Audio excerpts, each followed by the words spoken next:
নবী পাক বলেন তাফাক্কারু, ফিকির করো, গবেষণা করো, ব্রেন খাটাও, ফি খালকিল্লাহ, আল্লাহর সৃষ্টির ভিতরে গবেষণা করো। ওয়ালা তাতাফাক্কারু ফিল্লাহ, আল্লাহকে নিয়ে তুমি গবেষণা করো না। আজকেই ফেসবুকে দেখলাম জাকির নায়েককে ভারতের এক ঠাকুর জিজ্ঞাসা করেছে, তোমরা যাকে আল্লাহ বলো, ধরে না আমরা তাকে ভগবান বলি, তার আগে কেউ নাই, তাই সে সবাইকে আল্লাহ বানাইলো, আল্লাহকে কে বানাইলো? প্রশ্ন করে দিয়েছে, আল্লাহকে কে বানাইলো? আল্লাহ নবী বলেন ওয়ালা তাতাফাক্কারু ফিল্লাহ, তোমার ওই জায়গা মাথা নেওয়ার দরকার নাই। আল্লাহ যে কটটুক কত বড়, গণেশের মতো 10 কান হাত লাকি না আল্লাহ? জবাব কি দিয়েছে জাকির নায়েক? আমি দেখতে সময় পাইনি, প্রশ্নটা দেখেছি। ওদের গুমরাহির কারণই এইটা, শয়তান মানুষের মাথার ভিতরে যাইয়া এই সমস্ত কুবুদ্ধি দিয়ে মানুষকে পথভ্রষ্ট করে। আরে সবাই রে বানালো আল্লাহ, আল্লাহ রে বানালো কে? এইটাই হলো শয়তানের ফাইনাল ধোঁকা, শেষ ধোঁকা। আপনি সে সময় জবাব দেবেন, আমি সব কিছুর সৃষ্টিকর্তা আল্লাহকে মানি, আমার আল্লাহর ব্যাপারে শয়তান তুই দূর হ। বিনা দলিলে আল্লাহ এক। কথা বলেন বিনা দলিলে, এবং বিনা দলিলে আল্লাহ আছে। কথা বলেন আছে না নাই? আমার সেই ব্রেন নাই, আমার সেই বুদ্ধি নাই, আমার সেই যোগ্যতা নাই। আল্লাহ থাকে যে জায়গা, সে জায়গা যাওয়ার ক্ষমতা আমার নাই। আল্লাহ কতটুক কত বড় এটা বোঝার বুদ্ধি আমার নাই। তবে আল্লাহ যে আছে তার হাজারো নিদর্শন আমার সামনে।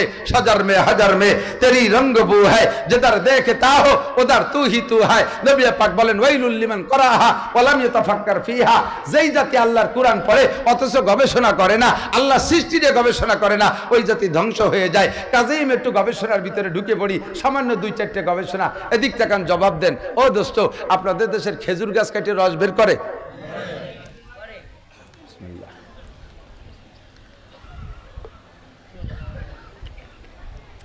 খেজুর গাছের রস মিঠে না লুনা? খেজুর গাছের রস কি গোড়ায় না আগায়? খেজুর গাছের রস যে আগা পর্যন্ত নিল, একটু উপর দিয়ে ঢুকছে না মাটির থেকে গেছে? মাটির থেকে গেছে না? গ্যান্ডারি আখ খান আপনারা? আখ কুশল, ঠিক আছে না? ওর গোড়ার রস মিঠে না আগার রস মিঠিয়া? ওর গোড়ার রস মিঠিয়া। ও রস নাকি নিচেতে না উপর দিয়ে ঢোকে? তাহলে একই রস মাটিতে খেজুর গাছে নিল, উপরে যাইয়া মিঠি হলো, আর আখেও রস নিল মাটিতে, তার উপরে যায় নুন তাড়িয়ে যায়, নিচে থাকলে মিঠি হয়। এই পার্থক্য কে ঘটাইছে? দুনিয়ার কোনো বিজ্ঞানী। তুমি এই জায়গা গবেষণা করলে তো হেরে যাবা, এই জায়গা গবেষণা করলে রব্বুল আলামিনকে পেয়ে যাবা। এইরকম পার্থক্য কে করে? আল্লাহ তাআলা। খেজুর আখের রস আখড়ে ডেলি কেটে কেটে খেয়ে ফেলবো, আখড়ে বছরে বছরে কেটে খেয়ে ফেলবো, ওটা থাকবে না বছরের পর বছর, 1 বছরের পরে থাকলে নষ্ট হয়ে যাবে, ওটারে কেটে খেয়ে ফেলবো।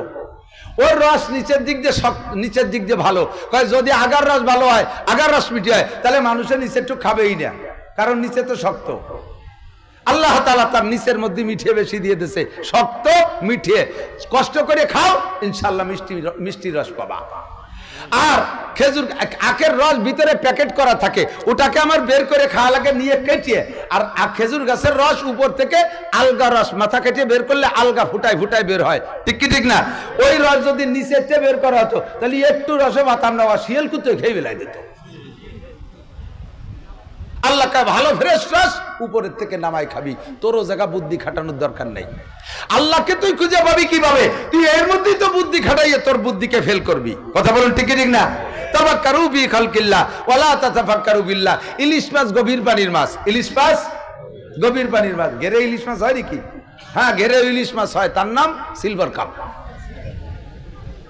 ইলিশ মাছ গভীর পানির মাছ, 60 হাত পানির তলে থাকে। এই 60 হাত পানির তলে ঠান্ডা জায়গার ইলিশ খাইয়া পেট গরম হয়, পেটের মধ্যেই খারাপটা গরম হয়ে যায়। এই গরম পেট ঠান্ডা করে কি দিয়ে? 60 হাত উপরে নারকেল গাছের মাথার ডাব, সেই গরম জায়গার ডাব খাইয়ে সেই পেট ঠান্ডা করে। ঠান্ডা জায়গার ইলিশ খাইয়ে পেট গরম হয়, আর গরম জায়গার ডাব খাইয়ে সেই পেট ঠান্ডা হয়। এই কুদরত কার হাতে? তাফাক্কারু ফি খালকিল্লাহ। আল্লাহ সৃষ্টি নিয়ে ভাব, আল্লাহকে পেয়ে যাবি। আল্লাহরে খুঁজতে যে সেই পরিমাণ হাত তোর নাই, নাগালে পাবি না। আল্লাহ পাক রব্বুল আলামিন বলেন কুল্লা শাইন খলাকনা যাওজাইন, অজে চলে আসে এদিক তাকান, কুল্লা শাইন খলাকনা যাওজাইন, ফিকিরে যান, আল্লাহ কয় সব জিনিসকে আমি জোড়া করে বানাইছি। এদিক তাকান, সব জিনিসকে আল্লাহ কি করে বানাইছে? জোড়া করে বানাইছে। কুল্লা শাইন খলাকনা যাওজাইন, কুরআন শরীফের আয়াত। লাআল্লাকুম তাযাক্কারুন, আমার মা বোনরা খেয়াল করবেন, আমার বাপ ভাইরা খেয়াল করবেন। আল্লাহ পাক বলেন কুল্লা শাইন খলাকনা যাওজাইন, সব জায়গা আমি জোড়া জোড়া করে বানাইছি। তুমি লক্ষ্য করে দেখো, যেদিকে তাকাবে সেদিকে জোড়া আছে। সূর্য আছে তো চন্দ্র আছে জোড়ায়, গ্রহ আছে তার জোড়ায় নক্ষত্র, আসমান আছে তার জোড়ায় জমিন আছে, রাত আছে তার জোড়ায় দিন আছে, আলো আছে তার জোড়ায় আধার আছে, ভালো আছে তার জোড়ায় মন্দ আছে, উপর আছে তার জোড়ায় নিচে আছে, সামনে আছে তার জোড়ায় পিছে আছে, ডাইনে আছে তার জোড়ায় ভালো আছে বামে আছে, আরে ষাঁড় আছে তার জোড়ায় গাই আছে, কথা কন না কেন, মোরগ আছে তার জোড়ায় মুরগি আছে, কুত্তা আছে তার জোড়ায় কুত্তি আছে, আরে শুয়োর আছে তার জোড়ায় শুয়োর নিয়ে আছে। এমন করে যেদিকে তাকাবে সব দিকে তুমি জোড়া জোড়া পাইবা। এত সব জায়গা জোড়া বানাইলাম কেন? লাআল্লাকুম তাযাক্কারুন, যাতে তুমি সেখান থেকে উপদেশ গ্রহণ করতে পারো। কি উপদেশ গ্রহণ করব? আল্লাহকে যত জায়গা জোড়া বানাইছি, জোড়ার দুইটা দিকে দুই রকম দায়িত্ব দেওয়া আছে। সূর্য বানাইছি তার জোড়ায় চাঁদ, সূর্যের দায়িত্ব দিনের বেলা আলো দেবে। চাঁদরে বানাইছি তার জোড়ায় সে আলো দেবে রাত্রে, কথা বলুন ঠিক কি ঠিক না? ষাঁড় বানাইছি তার জোড়ায় গাভী বানাইছি, ষাঁড়ের দায়িত্ব দিছি তুমি প্রজনন ডিউটি পালন করবা, আর গাভীরের দায়িত্ব দিছি তুমি বছরে একটা বাচ্চা দিবা, ডেলি 3-5 কেজি 7 কেজি 10 কেজি করে দুধ দিবা। মোরগের দায়িত্ব দিছি তুমি প্রজনন ডিউটি পালন করবা। মুরগির দায়িত্ব দিছি তুই 1 চিল্লে 2 চিল্লে 3 চিল্লে পর্যন্ত ডিম পারবি। লাস্টে যে 20-22টা নিয়ে কাপে বসবি, ওই কয়টা নিয়ে কিছুদিন বসে থাকার পরে তার চেয়ে বাচ্চা ফুটবে, ওর থেকে কয়টা জবই দেখাবে, আবার কয়টা কাঠ পাইলে বসে মুরগি বানাবে। তোরে দায়িত্ব দিছি এই, তুই জীবনে কোনোদিন মোরগের দায়িত্বের কাছে যা নিতে চাবি না। মোরগে যা করে তুই কোনোদিন তা করবি না, ও করতে গেলে তুই পারবিও না, কথা কন ঠিক ঠিক না? মোরগের যে দায়িত্ব মুরগিতে পারবে? অন্যটা বাদ দিলাম, কমপক্ষে আপনাদের দেশে শেষ রাত্রি বাঘ দেয়, বাঘ দেয়া কয়তো মুরগিতে না মোরগে? মোরগে বাঘ দেয় না? আর মুরগিতে যদি চিন্তা করে দেশের মোরগ সব ডায়াবেটিস হয়েছে, আমরা বাঘ দেব। মোরগের যে বাঘ, এ কি মুরগিতে হাজারো ইন্ডিয়া যাইয়ে গলা ওয়াশ করে আসলেও কি হবে? কোনদিন হবে? আমার বাড়ি এত বড় একটা মোরগ ছিল, এর পাকিস্তানি জাত, এত জোরে বাঘ দিত। আমার বাড়িতে 2 মাইল ওই পাশে, 2 কিলোমিটার ওই পাশে পাইকান্দি গ্রাম, তারা কত যে এই পাশে কোন বাড়িতে এত জোরে মোরগে ডাকে যে মুয়াজ্জিনের আজান এসে জোর শোনা যায়। কয়েকদিন বসে মোরগ ডারে চোরে নিয়ে গেছে, 3 রাত্রি আমার 96টা মোরগ মুরগি চোরে নিয়ে গেছে। পরে সে চোর ধরাও পড়ছে, চোরে ধরিয়ে পিটে সে সবাই। আমি বললাম যে তুই এত মুরগি নিস কি করিস? কয় যে খাই। তুই মুরগি খাইস তো নিস কিভাবে? কয় বস্তার মধ্যে ভরে নেই তো মরিয়ে যায় না? কয় মরিয়ে যাওয়ার ভয়তে বিসমিল্লাহ আল্লাহু আকবারকে জবাই দিয়ে যাতে হারাম না হয়ে যায়। চুরি হইরে নিলে হারাম হয় না, বিসমিল্লাহ কত বড় শয়তান। তুই এত মুরগি খাইস? কয় আমি পোল্ট্রি খাচ্ছি পারি না, তো এই জন্য দেশি মুরগি খাওয়া লাগে, তাই চুরি হইরে খাই। এই মোরগটা চোরে নেওয়ার পরে এখন আর দেই যে বাড়িতে আর মোরগ নাই, মুরগিতে একটু সৃষ্টি হতেছে, বাড়ির একটা হক আছে, বাঘ দিতে হবে, বাঘ দেয়, ক্রুত ক্রুত করি ওঠে, মোরগে বাঘ দেয়, সুবুহুন কুদ্দুসুন। মোরগের যে কুক কুক কুক, ওরে আরবিতে কি কয়? সুবুহুন কুদ্দুসুন। আল্লাহর 2টা নাম কয়ে সে শুকর আদায় করে, যে আজান দেয়। আর মুরগিতে কুরুত কুরুত করি ওঠে। যে দেশে মোরগ নাই সে দেশে মুরগিতে বাঘ দেয়, সেই দেশ হয়ে গেছে বাংলাদেশে, কথা কর না কে? মোরগ না থাকলে মুরগিতে বাঘ দেয়। ঘরের মধ্যে সাপ ঢুকছে, বউ চিল্লে উঠছে সাপ সাপ সাপ, স্বামী কথা কয় না, কয় তুমি কিছু করো না, কথা কর না কে? সাপ ঢুকছে, স্বামী কয় তো একটা পুরুষ মানুষ ডাক দাও। বউ কয় যে সাপ সাপ, স্বামী কয় একটা পুরুষ মানুষ ডাক দাও। কয় তো তুমি কি? সাপের নাম শুনে ওর মনেই না যে বিটা না বিটি। কত দাও একটা লাঠি, তুমি যখন মনেই করে দেশে আমি বিটা মানুষ, তো একটা লাঠি দাও। লাঠি একখান দেশে সাপড়ে বেরোবে বলে ধরছে, হাতের ওই বেসতে পড়িয়ে গেছে। নারী নেতৃত্বের অভিযোগ করি, সমালোচনা করি, সেই সাইজের পুরুষ তৈরি হন। নারীদের ধমকে আমরা সবাই ভুলে গেছি যে আমরা পুরুষ না মহিলা, তাই আমাকে মনে নাই। এখন কাজে কাজে আমাদের দেশে বাঘ দেয় মুরগিতে। আপনাদের এই পাশে আমি দেখছি বহুত জায়গা, কলেজের সামনে দেখি পোস্টার টানানো, তাফসীর করবেন মুফাসসিরে কুদাল লতিফা বেগম, মোরগ মরে গেছে মুরগিতে বাঘ দেবে। লজ্জার কথা। উলামায়ে কেরামের কাছে শুনে দেখেন, মহিলাদের বাড়ির ভিতরে, মহিলারা বাড়ির চার দেওয়ালের মধ্যে থাকবে, তাও পা এত আস্তে রাখবে মাটিতে যাতে শরীরে ঝাঁকুনি না লাগে। শরীরের ঝাঁকুনিতে অলংকারের শব্দ ওয়ালটপকায় যদি বাহিরের পুরুষের কানে যায়, তাহলে ওই নারীর সাথে ওই পুরুষের জিনার গুনাহ লেখা হবে। আল্লাহর কোরআনে বলছে তুমি বাড়ির ভিতরে চার দেওয়ালের ভিতরে খুব স্লো পায়ে হাঁটো, তোমার শব্দ যেন বাহিরে না যায়। আর সে জায়গায় মহিলা লতিফা বেগম ওয়াজ করবে, আর দেশের পুরুষরা সব হা করে শুনবে। এটা খোদার গজব ছাড়া আর কিচ্ছু না। বিমা কাসাবাত আইদিন নাস, আমাদের পর জলসার টর্নেড, নার্গিস, আইলা, আমপান, বুলবুল, ফানি, ঘূর্ণিঝড় যা কিছু আসতেছে, এই যত করোনা মরোনা সব কিছুর কারণ হলো এই সমস্ত কারণ। আমরা পুরুষরা নিজেদের দায়িত্ব ভুলে গেছি। লাআল্লাকুম তাযাক্কারুন, আল্লাহকে জোড়া বানাইয়া সব জায়গা দিছি, তোরা ওহেন থেকে উপদেশ গ্রহণ কর। দেখ জীবনে মুরগিতে কইল না যে আমরা মোরগের সমপরিমাণ কি বলা হয় সমান অধিকার চাই। মোরগে কোনোদিন কইল না আর কতকাল এই করবে, এখন আমরা ডিম তা দেই। সাড়ে কোনোদিন কইল না এখন থেকে বাচ্চা আমরা পেটে নেব। গাড়িতে কোনোদিন কইল না সাড়ে যা করে আমরা তাই করব। তাহলে দেখো সবাইকে যারা যেখানে দায়িত্ব দিছি সে সেখানে দায়িত্ব পালন করে। লাআল্লাকুম তাযাক্কারুন ওয়া খালাকনাকুম আজওয়াজা, অবশেষে মানুষ তোমাদেরকে আমি জোড়া করে বানাইছি। মানুষও জোড়া জোড়া, কথা বলেন, মানুষও জোড়া জোড়া। সর্বপ্রথম মানুষ আদম আলাইহিস সালামকে বানাইছে একা একা, ভেস্তের মধ্যে রয়েছে, ভালো লাগে না। একা একা ভেস্তের মধ্যে ভালো লাগে না, মন খারাপ।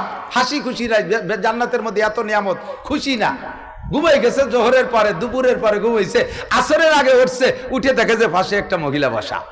আল্লাহ তাআলা মিন জিলাইহিল আইসার, আদমের বাম পাজরে হাড্ডি নিয়ে হাওয়া আলাইহিস সালামকে বানাইয়া সুন্দর সাজাই গুছাইয়া শাড়ি চুরি পরাইয়া বসাইতেছে। ঘুমেতে উঠেই আল্লাহ তাআলা আধ্যাত্মিকভাবে আকর্ষণ তৈরি করে দিচ্ছে। সুন্দরী মহিলা দেখে আর কথা নাই বার্তা নাই, সেদিকে অগ্রসর হতে গেছে। জিবরিল আলাইহিস সালাম ঠেকাই দিয়েছে, এই আদম আলাইহিস সালাম থামেন, এত তাড়াতাড়ি হাত দিতে উনি কিটা না কিটা তার ঠিক আছে নাকি?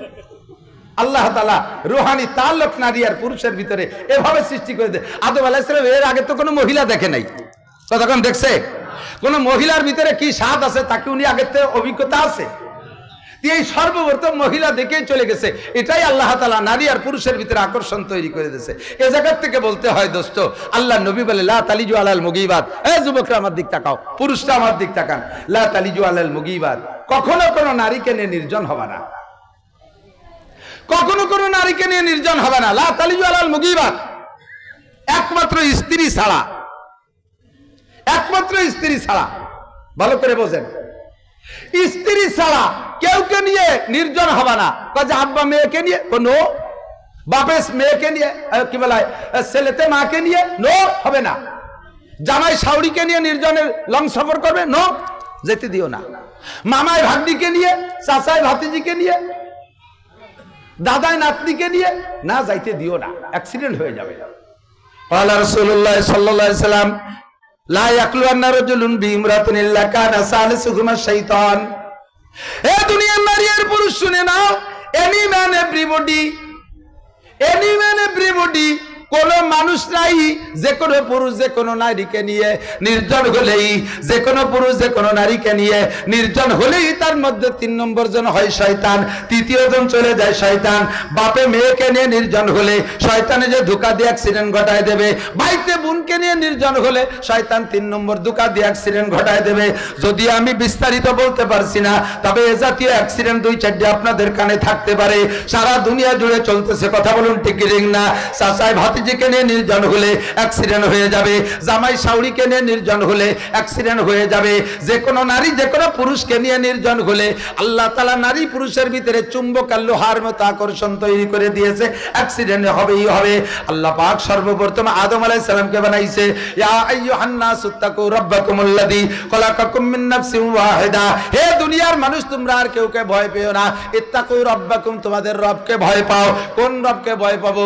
আল্লাযী খলাকা, আল্লাযী ইত্তাকু রাব্বাকুমুল্লাযী খলাকাকুম মিন নাফসিন ওয়াহিদা, যে আল্লাহ তাআলা সারা দুনিয়ার সমস্ত মানুষকে বানাইছে একটা মানুষ থেকে। পদ্ধতি কি? ওয়াখালাকা মিনহা যাওজাহা, সর্বপ্রথম তার স্ত্রীকে তার থেকেই বানাইছে। এরপর ওই দুইজন থেকে অসংখ্য নারী আর পুরুষ বানাইছে। তবে সব জায়গা জোড়া আছে। আমেরিকা নারী পুরুষ আছে, জাপানও নারী পুরুষ আছে, কতক্ষণ আছে না নাই? আরে গোপালগঞ্জ নারী পুরুষ আছে, পাবনা নারী পুরুষ আছে, সব জায়গা নারী আর পুরুষ জোড়া বানাইছে। আল্লাহ কয় হে জোড়া, অন্য সব জোড়ার থেকে তোমরা শিক্ষা গ্রহণ করো। দেখো শুয়োরটাই যা করে শুয়োরনি তা করে না, কুত্তাটাই যা করে কুত্তি তা করে না, ষাঁড়টাই যা করে গাইতা করে না, মোরগটাই যা করে মুরগি তা করে না। কারণ এই পুরুষরা যা করবে নারীরা তা করবে না, নারীরা যা করবে পুরুষে তা করতে পারবে না। আর রিজালু কাওয়ামুনা আলান নিসা, পুরুষদেরকে বানাইছি নারীদের উপরে শক্তিশালী কইরা। তাদের বডি সাইজ বড়, তাদের গায়ে শক্তি বেশি, তাদের কণ্ঠ বেশি, তাদের গায়ে বল শক্তি বেশি, তাদের হাড় মোটা বেশি। কথা বলেন ঠিক কি ঠিক না? কাজেই বাহিরের যত শক্ত কাজ এগুলো করবে পুরুষরা। প্রেসিডেন্ট হবে পুরুষ, প্রধানমন্ত্রী হবে পুরুষ, স্বরাষ্ট্রমন্ত্রী হবে পুরুষ, পররাষ্ট্রমন্ত্রী হবে পুরুষ, মন্ত্রী পরিষদ সব হবে পুরুষ, আরে এমপি হবে পুরুষ, উপজেলা চেয়ারম্যান থাকবে পুরুষ, চেয়ারম্যান হবে পুরুষ, মেম্বার হবে পুরুষ, সেনাবাহিনী থাকবে পুরুষ, আরে বিডিআর থাকবে পুরুষ, নৌবাহিনী থাকবে পুরুষ, বিমান বাহিনী থাকবে পুরুষ, আনসার বাহিনী থাকবে পুরুষ, ব্যবসা বাণিজ্য করবে পুরুষ, ক্যাট খামারে যাবে পুরুষ, গাড়ি চালাইবে পুরুষ, বিমান চালাবে পুরুষ, সব বাইরের কাজ পুরুষ করবে। নারীরা কি করবে? আল্লাহকে করনা ফি বুয়ুতিকুন্না ওয়ালা তাবাররাজনা তাবাররুজাল জাহিলিয়াতিল উলা, মহিলা তুমি আওয়াজও তোমার পর্দায় রেখো সর্বদা। গানের মেলায় আসর করে হইও না তুমি বেপর্দা, ওয়াজের মেলায় আসর করে হইও না তুমি বেপর্দা, হাট বাজারে আসর করে হইও না তুমি বেপর্দা, বাউল গানে আসর করে হইও না তুমি বেপর্দা, বাবার দরবারে খানকা জমাইয়া হইও না তুমি বেপর্দা। ওরে তোমার সব কিছু পর্দায় রাখো, তুমি বড় সম্মানী জাতি, তুমি বড় আল্লাহ দে জাতি, তুমি থাকবা ঘরের ভিতরে বন্দী। তোমার দায়িত্ব আছে, তুমি প্রত্যেক 3 বছর পর একটা নেক সন্তান দিবা, 3 বছর পর শামসুল হক ফরিদ পড়ি দিবা, 3 বছর পর মোহাম্মদুল্লাহ হাফেজ জি দিবা, 3 বছর পর ফজলুল করিম স্যার মুনাফিস সাহেব দিবা, 3 বছর পর আহমদ কি বলা হয় আহমদ শফি সাহেব দিবা, 3 বছর পর শাইখুল হাদিস আল্লামা আজিজুল হক দিবা, আরে 3 বছর পর বঙ্গবন্ধু শেখ মুজিবুর রহমান দিবা, তার 3 বছর পর প্রেসিডেন্ট জিয়াউর রহমান দিবা, তার 3 বছর পর প্রেসিডেন্ট ইরশাদ দিবা, এর 3 বছর পর ইউনূস চাচারে দিবা। এইভাবে ভাগযোগ করে ভালো ভালো দামি সন্তান তুমি দিবা। তুমি সবকিছুতে ব্রেক করে বড়ি খাইয়ে বসে থাকবা। আরে বড়ি খা গাই যেগুলো আছে, কিছু গাই আছে না যে বাচ্চা দেয় না, তারে কি করে ওই কুরবানি দেয় আর না আলী গরুর সাথে আলে জুড়িয়ে দেয়। আল্লাহ কয় 3 বছর পর নেক সন্তান দিবি, তোর সম্মান ঠিক থাকবে, তোর ইজ্জত ঠিক থাকবে, ঘরে বসে খাবি তুই, বাহিরে তোর বেরোনোর দরকার নাই, তুমি মহিলা ইনকাম করে খাবা না। এই ভালো করে, অনেক পুরুষ আছে কি বলবো, আমাদের গোপালগঞ্জে বাংলায় কয় মাই দুও, বুঝেননি, অলস অলস, মানে নিজে কামাই করবে না, আগেরটাই হেরাম বান্ধে বসে রয়েছে, বোর কামাই খাবে। এই জন্য লেখাপড়া একটু শিখে কয় হুজুর দেখেন তো একটা মাস্টার মেয়ে পাওয়া যায় নাকি, অথবা র্যাব মাইয়ে, উনি বিয়ে করবে। আমার তো কোনো চাকরি বাকরি হয় না, সরকার চাকরি দেয় না, বউটা একটু যদি কামাই হতে পারে তাহলে একটু জায়গায় বেশি খাতেই পারবো। বোর কামাই যারা খাইছে ভিতরে যদি কেউ থাকে তারা একটু আলাদা আলাদা এক একজনের একটু অস করে দিয়ে। বোর কামাই যারা খায় তাদের মতো আর বিপদগামী কেউ নাই। বোর জাড়ি, আরে কবাল, বোর কামাই, বউ ঈদ বোনাস পাইছে, বেতন পাইছে 60,000 টাকা, স্বামীর নাই চাইরে নাও, এই সেই 60,000 টাকা দিয়ে বউ বাজার করতে যাবে ঈদ বাজার, স্বামী রে বানাইছে গাদা, বউতি কিনে কিনে দেয় আর গাদা তাই ভয়। কতক্ষণ লাস্টের দিক যে আমার একটা লুঙ্গি কেনার দরকার, বউতি জাড়ি দেখে কা আমার দুটো ছায়া রয়েছে তাই পড়তে পারো না, বোর কামাই খাবি তাই ছায়া ভরবি না, তাই তো লুঙ্গি ভাবি কোয়ালে। ভালো করে মনে রাখেন, আল্লাহ যদি মহিলা রাতে ইনকাম সোর্স থাকে, ওই মহিলা কখনো স্বামীর হায়াতের জন্য দোয়া করে না। 99%, 1% কেউ ভালো মানুষ থাকলে থাকছে আমি জানি না। স্ত্রী যদি মাসে 10, 20, 50 হাজার টাকা কামাইয়ের ব্যবস্থা থাকে, তাহলে এ স্বামী বলে তার কোনো তোয়াক্কা নাই। ও মাইদুও মরে বাসে যাওয়া যোগ্য দেশে কি আল্লাহর ফজলে স্বামীর অভাব আছে নাকি? আর যদি স্ত্রীর হাতে যদি ইনকাম সোর্স না থাকে, সে আল্লাহর কাছে 5 ওয়াক্ত নামাজের পর দোয়া করে, আল্লাহ এই যে জামাল কামাল লালটু বল্টু জুয়েল টুয়েল টুলু লুলু ডলি বলি এমা টামা গুটি খানিক এ থাকতে যদি দামলাটা মরিয়ে যায় তাহলে আমি এ নিয়ে কি আর বানি, আল্লাহ তোমার ভাই ধরি এ কটা বড় আবুন তো ওদের বাসায় রাখো। স্বামী যদি স্ত্রী যদি অকর্মে হয়, তার ইনকাম সোর্স না থাকে, সে নামাজের পর দোয়া করে স্বামীর হায়াত বাইরে যায়। কতক্ষণ স্বামীর হায়াত, স্বামীর হায়াত বাড়ার জন্য 2টা শর্ত, একটা হলো এদিক তাকান, স্ত্রী যদি স্বামীকে ভালোবাসে তাহলে স্বামীর হায়াত বেড়ে যায়। আর স্ত্রী যদি স্বামীর সাথে খেসর মেসর ব্যবহার করে, খটখটে ব্যবহার করে, স্ত্রীর কারণে স্বামী যদি 24 ঘন্টা অশান্তির মধ্যে থাকে, তখন তার হার্ট দুর্বল হয়ে যায়, হার্ট স্ট্রোক করে, ডায়াবেটিস হয়ে যায়, নানান রোগাক্রান্ত হয়ে যায়। এই হলো এক কারণ হায়াত কুমার। আরেকটা হলো স্ত্রীর হাতে যদি ইনকাম সোর্স থাকে, সে কখনো স্বামীর পক্ষে দোয়া করে না, স্বামীর জন্য দোয়া করে না, বরঞ্চ সবসময় স্বামীকে প্রেসারের ভিতরে রাখে। এতে আস্তে আস্তে তার হায়াত খাটো হয়ে যায়। আল্লাহ তাআলা নারীদেরকে কামাই করার জন্য বানাই নেই, ওদেরকে বানাইছে খরচ করার জন্য। শাড়ি কিনতে বলবে, আপনি পিঠ পোড়া খরার ভিতরে কষ্ট করে, এই যে আসার সময় দেখলাম দাওয়াপাড়া নদীতে, পদ্মা নদীতে সব নদী ভরে জেলেরা মাছ ধরতেছে, রাত্রে ভর গুম কামাই করে মাছ ধরিয়ে নিয়ে সকালবেলা বিক্রি করে এই চাল ডাল কিনে তো বউ বাচ্চারাই খাওয়াবে। স্ত্রী শাড়ি কিনে দিতে বলবে, তা দেবে, তার সোনা পাউডার লাগবে তা দেবে, সাহেব লাল লাগবে তা লাগবে, জুতো স্যান্ডেল লাগবে সব দেবে, যা লাগবে সব দেবে। পরিশ্রম তো করবে পুরুষে আল্লাহ তাআলা এই দায়িত্ব দিয়ে বানাইছে। তুমি বিটি মানুষ যদি নৌকো নিয়ে নদীর মধ্যে মাছ ধরতে যাও, তা মাছে তোমার ধরে রাখলি পারা, দোপাইয়া মাছে চাষে কে মানে দোপাইয়া গাঁজা খাওয়া মাছ আছে না দেশে। কাজেই তুমি বিটি মানুষ, মহিলা মানুষ মাছ ধরতে যাবা না, তুমি ঘরে বসে তো সকালে রাতভর তোমার স্বামী ধরে আনবে, সকালে রান্না খাবা, তোমার দায়িত্ব নেই, ঠিক কিনা? অকুল্লা সেন খালাকনা যাওজাইন। ও দোস্ত এদিকে আসেন, এখন প্রত্যেকের ডিউটি আলাদা, কথা কি বোঝা গেছে? পুরুষের ডিউটি একদিক, নারীদের ডিউটি আর একদিক। পুরুষের ইবাদতে একরকম, নারীদের ইবাদতে আর এক রকম, পার্থক্য আছে, ফার ডিফারেন্স আছে। এদিক দেখেন, পুরুষরা রমজানে রোজা রাখেন না? রমজানে কি আপনাদের যে ধরনের শরীর খারাপের জন্য মহিলাদের রোজা ছুটে যায়, পুরুষকে কি তা কোনোদিন হবে? ইনশাআল্লাহ হবে না। তাহলে পুরুষরা জীবন ভরে 30 রোজা ইচ্ছা করলে সুস্থ থাকলে পূরণ করতে পারে। মহিলারা সাবালেগ হওয়ার পর থেকে 55 বছর বয়স পর্যন্ত তাদের প্রত্যেক মাসে শরীর সুস্থ থাকলে মাসিক হয়। 55 বছর বয়সের পরে বেশিরভাগ মহিলাদের মাসিক বন্ধ হয়ে যায়। এই 55 বছর বয়স পর্যন্ত কোন মহিলা যাদের নিয়মতান্ত্রিক ভাবে মাসিক হয়, তারা রমজানের রোজা 30টা পুরোতে পারবে না, ঠিক না? তাহলে পুরুষের রোজা একরকম হয়ে গেল, নারীদের রোজা আর এক রকম হয়ে গেল, ঠিক কি ঠিক না? পর্দা পুরুষেরও ফরজ, নারীদেরও ফরজ। পর্দা বোঝে নাই? পর্দা কি খালি মহিলাকে? কথাকার মহিলাকে? বরঞ্চ পর্দার হুকুম আল্লাহ তাআলা পুরুষদের দেশে আগে ওই আয়াতের ভিতরে, কুল্লিল মুমিনিনা ইয়াগুদ্দু মিন আবসারিহিম। হে নবী, উম্মতের পুরুষদেরকে বলে দাও, পর নারী আসা চোখের সামনে আসার সাথে সাথে চক্ষু নিচু করে ফেলে। এরপরে কয় ওয়াকুল্লিল মুমিনাত ইয়াগুদ্দুনা মিন আবসারিহিন্না। এরপরে নারীদেরকেও বলে দাও, তারাও যেন পর পুরুষকে দেখে না। ও দোস্ত, এই জায়গা দেখা দেখির প্রশ্নে আমরা পুরুষরা যে নারীকে দেখবো না, নারীরাও কিন্তু আমাদেরকে দেখবে না। বুঝেন নাই কথা? তো আমরা পুরুষরা নারীরা দেখবো না বিদায় তারা আমাদের থেকে পর্দা করে সারাটা শরীর বোরকায় ঘিরে ফেলছে। বাস শুকরিয়া, আমাদেরকে তারা বাঁচার ব্যবস্থা করছে, বেপর্দা থেকে বাঁচাইছে। কিন্তু ওই মহিলাই চোখে একটু খোলা রেখে দুনিয়ার পুরুষকে দেখতেছে। আমি যেমন মহিলার কোনো কিছু দেখতে পারবো না, মহিলাও পুরুষের কিচ্ছু দেখতে পারবে না। অথচ আমরা মহিলাদেরকে দেখতে পাচ্ছি না, উন্ডা বোরকা পরে ঘিরে রাখছে।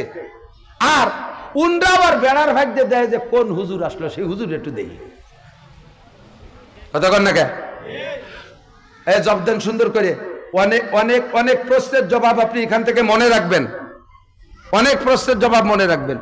মহিলাকে, অপর মহিলাকে সরাসরি দেখাও হারাম, তার ছবি দেখাও, কথা কয় না, তার ছবি দেখাও, তার ছায়া দেখাও হারাম, ঠিক না?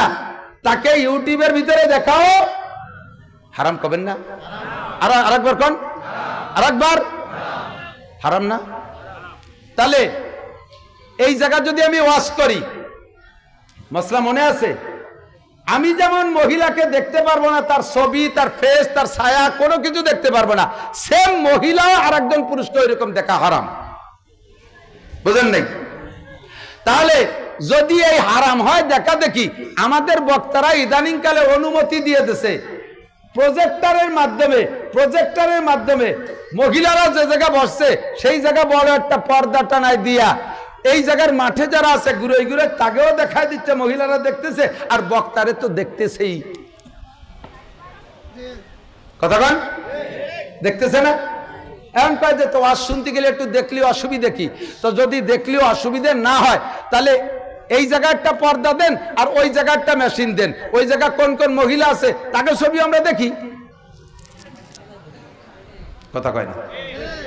এ কথা কি অনুমতি দেবে? আপনারাও কি দেবেন?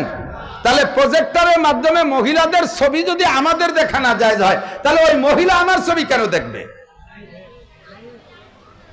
ঠিক কিনা? পর্দা শরীয়তের সমান, তবে পার্থক্য কি? পুরুষরা পর্দা করতে বোরকা পরবে না, মহিলারা পর্দা করতে বোরকা পরবে। কথা কোন ঠিক না? পার্থক্য আছে না নাই? একই পর্দা দুই জাতির জন্য দুই রকম হয়ে গেছে। নামাজের ক্ষেত্রে এরকম পার্থক্য, পুরুষদের নামাজ একরকম, নারীদের নামাজ একরকম। পুরুষরা ছানা বানবে কোন জায়গায়? তাহতা সুররা, নাভির নিচে। বলেন কোন জায়গা? কোন জায়গা? নাভির নিচে। মহিলারা ছানা বাঁধবে কোন জায়গা? বুকের উপরে। পুরুষরা দাঁড়াবে কিভাবে? পায়ের মাঝখানে সর্বনিম্ন 4 আঙ্গুল আর সর্বোচ্চ 1 বিঘত ফাঁকা রাখবে, এভাবে দাঁড়াবে, বেশি ফাঁকা করবে না। কারণ 1 বিঘতের অনুমতি, রান মোটা হইলে নিচে অত চাপানো যায় না, রানে ঠেয়ে যায়, এই জন্যই 1 বিঘত দেশে অনুমতি। আর আমাদের মতো শুকনো যারা, তারা 4 আঙ্গুল ফাঁকা করে দাঁড়াতে পারি। আর মহিলারা একেবারে পা দুটো মিশেই দাঁড়াবে। মহিলারা ছানা বাঁধবে বুকের উপরে, পুরুষে কানে উলা দেবে, একেবারে হাত উঁচু করে কানে লতিতে হাত মিশেবে। মহিলারা গাছ সাথে মিশাইয়ে এই সিনা পর্যন্ত নেবে হাত, বেশ কম। কেন? নামাজে দাঁড়াইলে এমনি সময় শয়তানে যতটুকু শয়তানি করে মানুষের বডি নিয়ে, নামাজে গেলে তার চেয়ে বেশি করে। এই জন্যে যার যে জায়গা সমস্যা সে সেই জায়গায় সেভ করে দাঁড়াবে। মহিলাদের নামাজে দাঁড়ানোর সাথে সাথে তাদের স্তন নিয়ে, তাদের সরঙ্গা নিয়ে শয়তানি করে। এই জন্য মহিলারা পাটা মিশেই দাঁড়াবে আর তারা ছানা বানবে বুকে, যাদের স্তনটা চাপা দিয়ে রাখে, শয়তানের স্তন দিয়ে খেলা করতে না পারে। আর পুরুষের সরম হলো নাভির নিচে, এই জন্য হাতটা ছাইয়ে দেবে নাভির নিচে। পুরুষে বা ছানা বাঁধে বুকি, কে তোমার বুই কি আছে যে তুমি আজ দিয়ে ঠেয়াতে গেছো সে জায়গা?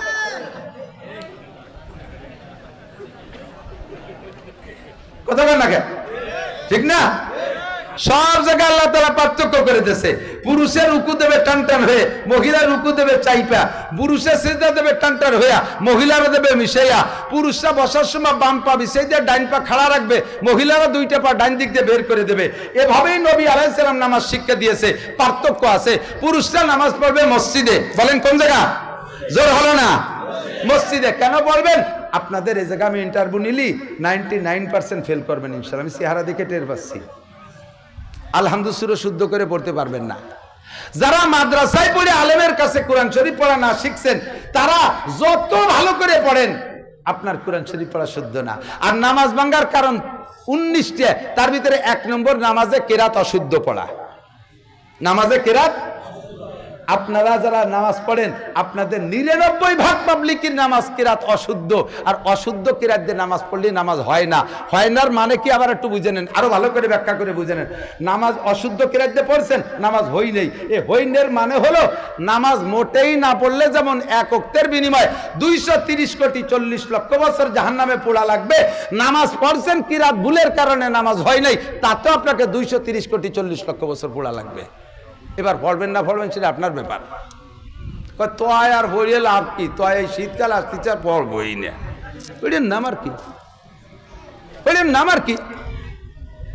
আমি তবুও বলতে পারবো না মিয়া যা পারেন বলেন দি, তাহলে আমার ভাষার সামলা থাকবে না। তুই তো সর্বনাশটা করে দিয়েছিস।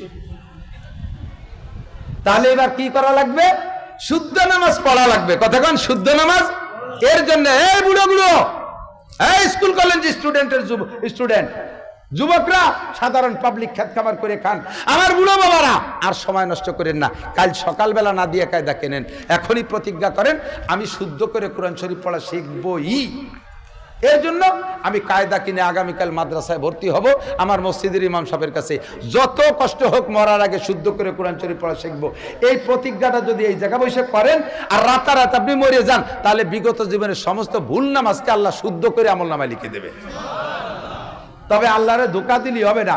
এখন নিয়ত করছেন বাড়ি না রোজার পরে শুরু আর বাণী। আল্লাহকে কত বড় বাটপাট, আন্তর্জাতিক খ্যাতি সম্পন্ন বাটপাট। ও মাঠের তে নিয়ত করে আইছে, আরে মিয়া রমজান পর্যন্ত বাঁচবো, কোনো গ্যারান্টি আছে? কতক্ষণ আছে? মাত্র কয়দিনের ভিতরে ছাত্র অভ্যুত্থান আন্দোলনে কত মানুষ মরল, পুলিশ দিয়ে পাবলিক দিয়ে কত মানুষ মরল, তার একটাও কি মরার নিয়ত করে ওই জায়গায় গেছিল নাকি? বাড়ি ফিরে আসে নাই। আবার আপনাদের সামনে থাইকা সুস্থ যুবক হেঁটে গেল, একটু পরে মাইকিং বেরোইছে, শোক সংবাদ, শোক সংবাদ, অমুকের ছেলে জামাল উদ্দিন 22 বছর বয়স হঠাৎ করে স্ট্রোক করে মারা গেছে। কাজে আমার হায়াতের কোনো গ্যারান্টি নাই, আমার আবুন্ডা সকলে প্রস্তুতি নেই। আমরা শুদ্ধ করে কিরাত পড়ে নামাজ শুদ্ধ করে দেব। এবার আমরা পুরুষের জন্য একটা সুযোগ আছে, এদিক তাকান। হাদিসে আছে মান কানাফি সলাতি ইমামুন ফাকিরাতুল ইমাম লাহু কিরাতুন, যার নামাজে ইমাম আছে তাইতে ইমাম কিরাত জোরে পড়ুক আর আস্তে পড়ুক, ওই লোকটা ইমামের পিছনে নামাজ পড়লে তার কোনো কিরাত পড়া লাগবে না, সূরা ফাতিহা পড়া লাগবে না, কোনো সূরা পড়া লাগবে না, ইমামের কিরাতই তার কিরাত। কাজেই আমরা ফরজ নামাজের ব্যাপারে তো ইমামের পিছনে ইক্তেদা করে বেঁচে গেলাম, ঠিক না? কথা কয় না? তাহলে এই মহা বিপদ থেকে বাঁচতে হলে এখন থেকে আমরা নামাজ কি একা একা ঘরে আর দোকানে আর রাস্তাঘাটে পড়বো না মসজিদই পড়বো? একটু নিয়ত করেন।